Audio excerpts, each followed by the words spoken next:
2019. Par où commencer? Wow, 2019 s'est passé si vite et en même temps il y a beaucoup de choses à raconter. Voyages, rencontres, projets ou encore concerts, cette année a été incroyable et clairement je pense que je ne vais pas l'oublier de sitôt.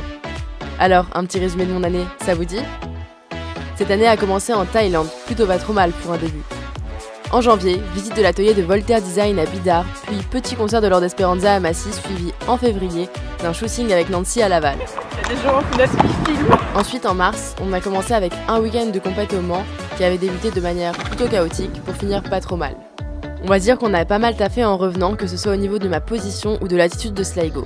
Après ça, encore une semaine de concert avec Angèle le 12 mars, Yuri le 14 et Lord Esperanza le 22 mars. Pour finir le mois de mars bien chargé, on a passé une journée au CERMES sous la verrière du Grand Palais. Début avril, Las Juditas est venu de sa profonde Normandie pour un horse and run d'où je ne suis pas ressortie indemne, je tiens à le préciser, ma cheville s'en souvient encore. Merci Judith. C'est vraiment en communion avec la nature. Après ça, petit tour à Fontainebleau pour le BIP où j'ai réalisé quelques vidéos pour Ponéas.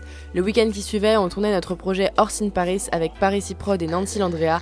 On a dû vous cacher ça pendant plus d'un mois, croyez-moi, ça a vraiment été difficile. Du 1er au 4 mai, départ pour badminton où on a été invité par Voltaire Design avec Nancy et mon papa. Bon, après une nuit de route, il y en a qui sont pas directement allés voir le dressage. Je dis ça, je dis rien. Vous y croyez ça? En juin, on a passé un week-end de concours à Jardy et c'était pas vraiment ça. Et un autre week-end au Brévière où j'ai sorti Sligo et ma demi-pension d'Auerbrenner. C'était déjà beaucoup mieux, même si c'était clairement le week-end au milieu des épreuves du bac. Début juillet, quelques jours à la Motte, puis départ en Toscane avec Steph où nous étions invités par Caralengo pour passer plusieurs jours dans une écurie. Après ça, petit week-end à Rome avec approximativement 10 heures de sommeil en 3 jours. On enchaîne début août avec une semaine à Deauville avec Sligo où on a retrouvé la Judith et la Nancy pour faire plein de photos sur la plage, puis quelques jours en Touraine où on en a profité pour faire encore des photos et aussi aller en festival. Pour finir l'été, je suis partie une semaine en Pologne pour les championnats d'Europe poney de Strégom avec Ponéas. Et juste avant la rentrée, une petite nouvelle nous a rejoint, Furstin Kalissi LH. Je vous mets le lien de la vidéo juste en dessous si vous n'avez pas suivi ça. Après ça, c'était la rentrée. Donc je suis rentrée en prépa ECE et comme on dit, c'est pas gagné, mais on s'accroche. On est ensuite allé à la fête du cheval chez Nicolas Brodziak à Nogent-en-Othe. Puis on a organisé un super meet-up avec Kramer à Avrainville et j'ai pu tous vous rencontrer, c'était vraiment archi cool. Et le lendemain, on est allé voir la finale du Trophée des Rois en Lorraine.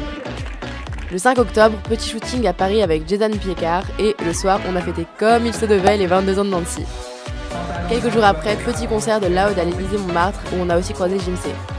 Ensuite, comme l'année dernière, je suis retournée à Equitalion et j'ai revu Juan Matute-Guimon qu'on avait déjà interviewé à Aix-la-Chapelle en 2018. S'en est suivi le concert de l'Homme Pâle à l'Accor Hotel Arena avec Nancy et l'avant-première de la comédie musicale War Horse à la scène musicale. Et comme tous les ans, on s'est retrouvés tous ensemble au Salon du Cheval de Paris. Au total, cette année, c'était 4 meet-up, 10 heures de dédicaces pour en rencontrer plus de 1000 d'entre vous, alors merci, c'était juste incroyable.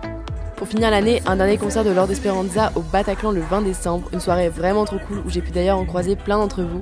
Et à vrai dire, au moment même où je vous parle, je suis en République tchèque à Prague pour le nouvel an, encore avec Steph. Donc si vous voulez suivre nos aventures, c'est sur Instagram, @matou_2006. Je vous mets tous les liens en barre d'infos si vous n'êtes pas encore abonné. Bref, comme vous l'aurez compris, cette année a été juste ouf. J'ai vécu 1 milliard de choses entre voyages, concerts ou rencontres. Ça a été vraiment chargé. Donc tout d'abord, merci aux marques et aux personnes qui me permettent de vivre des expériences comme celle-là. Merci à mes parents qui me suivent dans mes aventures les plus folles. Et merci à Sligo qui me supporte encore après 7 ans de vie commune. Et ensuite, merci à toi qui regarde cette vidéo, ou mes vidéos en général, et qui me suit sur Instagram, qui like, commente ou partage mon travail sur les réseaux. Merci. J'espère que mon travail en 2019 vous a plu et que vous avez aimé vivre cette année à mes côtés. Parce que croyez-moi, vous n'êtes pas prêts pour ce qui arrive en 2020. Alors bonne fête de fin d'année et à l'année prochaine la MIF. Bisous!